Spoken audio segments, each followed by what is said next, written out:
আসসালামু আলাইকুম। Ruhi kitchen fresh কুকিংয়ে তোমাদের সবাইকে আমি স্বাগত জানাচ্ছি। আজকে আমি তোমাদের সাথে শেয়ার করতে যাচ্ছি খুবই সুন্দর একটা মজাদার রেসিপি, যেটা হচ্ছে রসুনের ভর্তা। আমি একদমই ঘরোয়া পদ্ধতিতে তোমাদেরকে দেখাবো। তো চলো শুরু করা যাক। আমি এখানে পরিমাণ মতো রসুনটা নিয়ে নিয়েছি এবং এটাকে আমি খোসা ছাড়িয়ে নিয়েছি। এবার আমি একটা কড়াইতে তেল গরম করে নিব এবং রসুনগুলা দিয়ে আমি এটাকে ভেজে নিব।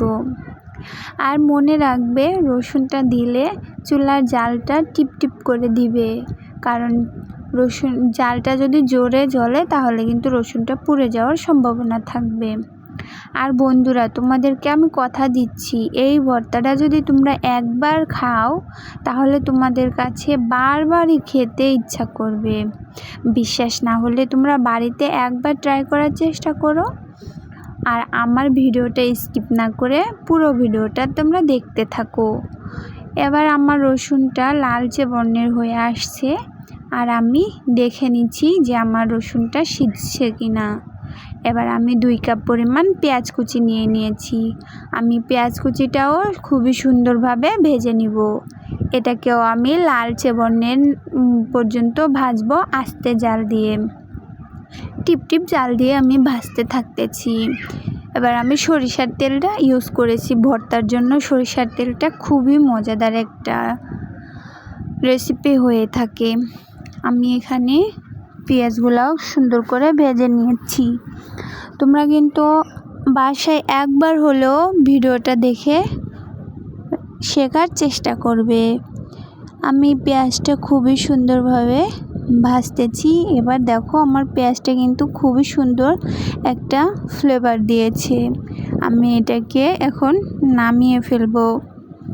বন্ধুরা, তোমরা কে কোন জেলা থেকে আমার ভিডিওটা দেখছো অবশ্যই কমেন্টের মাধ্যমে জানাও, কারণ তোমাদের একটা কমেন্ট আমাকে অনেক অনেক উৎসাহ করে একটা ভিডিও ছাড়ার জন্য। তাই তোমরা যত বেশি পারো আমার কমেন্ট বক্সে ভরে দাও। আমি এখানে 6টা শুকনো মরিচ নিয়ে নিয়েছি। তোমরা যে যার মতো ঝাল পছন্দ মতো করে নিয়ে নিবে। আমি 6টা মরিচ নিয়ে নিয়েছি, শুকনো মরিচ। এটাকেও আমি খুবই সুন্দরভাবে ভেজে নিব।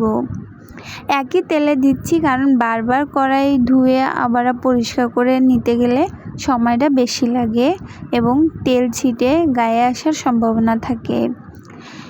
এবার আমি মরিচটাও ভেজে নিয়েছি। দেখুন, আমার মরিচটাও কিন্তু ভাজা হয়ে গিয়েছে। এবার মরিচটা আমি নামিয়ে ফেলবো। বন্ধুরা, তোমরা কিন্তু অবশ্যই বাসায় একবার হলেও ট্রাই করার চেষ্টা করবে। দেখো, আমার মরিচ ভাজা হয়েছে, পেঁয়াজ ভাজা হয়ে গেছে এবং রসুন ভাজাও হয়ে গিয়েছে। এবার আমি মরিচটার ভর্তা করে নিব।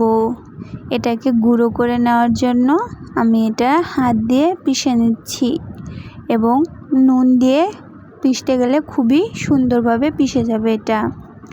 এবার আমি রসুনের কোয়াগুলো এমনভাবে ভেঙে নিব যাতে কোয়াগুলা একটু আলাম থাকে। গলে গেলে তো সবই স্বাদটা নষ্ট হয়ে যাবে, তাই আমি আস্ত রাখার চেষ্টা করছি। এটাকে তোমরা বেশি মিহিন করলে পাটায়ও বেটে নিতে পারো বা কেউ হাতেও বেটে নিতে পারো। এবার আমার রসুন ভর্তাটা হয়ে গিয়েছে। আমি মরিচের ভিতর কিছু কাঁচা পেঁয়াজ এবং সরিষার তেল অ্যাড করে দেব। সরিষার তেল আর কাঁচা পেঁয়াজটা দেওয়ার মানে হচ্ছে এটা সুগন্ধিটা আরও বেশি সুন্দর লাগবে, এই জন্য। তো দেখো, আমি কাঁচা পেঁয়াজ এবং শুকনো মরিচের সাথে আবারও এটাকে ডলে নিচ্ছি। এবার আমি দিয়ে দেব রসুনের ভেতর শুকনো মরিচটা। এটা আমি আবারও হাত দিয়ে খুবই সুন্দরভাবে মিশিয়ে নিব।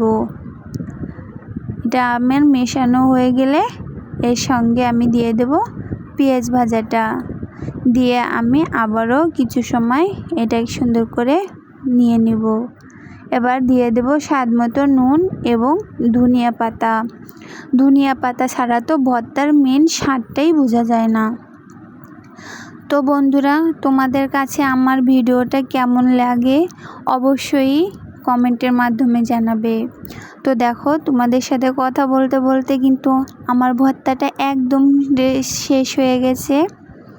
এবং তোমরা এরকম নতুন নতুন রেসিপি পেতে রুহি কিচেন ফ্রেশ কুকিংয়ে চ্যানেলটা সাবস্ক্রাইব করে সব সময় আমার পাশে থেকো।